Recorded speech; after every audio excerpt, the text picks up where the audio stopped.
আমাদের বাংলাদেশে এখন ত্রিমুখী চতুর্মুখী শিক্ষা ব্যবস্থা চলছে।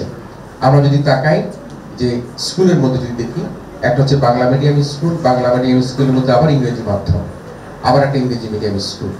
আমরা যদি আসি আবার মাদ্রাসার দিকে তাকাই, আমরা কওমি মাদ্রাসা, আলিয়া মাদ্রাসা, আবার এখন দেখি নতুন নতুন হচ্ছে ক্যাডেট মাদ্রাসা।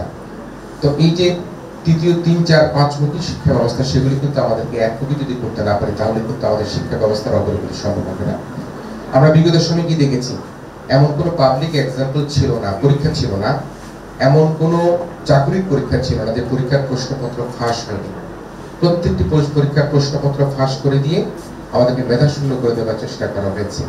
যোগ্য ব্যক্তিদেরকে, যোগ্য শিক্ষার্থীদেরকে যোগ্য স্থানে তাদেরকে চাকরির ক্ষেত্রে বলি, ঢাকা বিশ্ববিদ্যালয়, চট্টগ্রাম বিশ্ববিদ্যালয়, পাবলিক বিশ্ববিদ্যালয়গুলোতে শিক্ষকতা করবার ক্ষেত্রে বলি, তাদেরকে সেরকম সুযোগ করে দেওয়া হয়নি।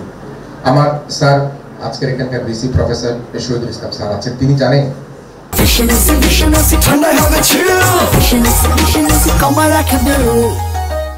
যে ঢাকা বিশ্ববিদ্যালয়ে গত 15 বছরে কিভাবে যিনি ফার্স্ট ক্লাস ফার্স্ট হয়েছেন, তাকে শিক্ষকতা নিয়োগ না দিয়ে যিনি কোনো রকমের টেনে পাশ করেছেন বা সেকেন্ড ক্লাস প্লাস একটা ফার্স্ট ক্লাস পেয়েছেন, সেই মেধাহীন ছেলেটিকে বা মেয়েটিকে সেখানে শিক্ষকতা করবার সুযোগ করে দিয়েছেন। কে করেছেন, কারা করেছেন, আমরা প্রত্যেকেই জানি। আমরা দেখি যে চাকরির ক্ষেত্রে কি হয়েছে।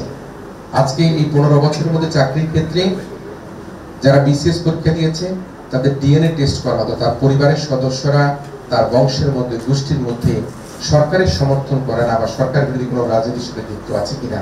তিনি যত মেধাবী হোক না কেন, তাকে কিন্তু সেই বিসিএস বা সরকারি কোনো চাকরিতে সুযোগ করে দেওয়ার কোনো স্কোপ আমরা বিগত সময় দেখতে পাইনি।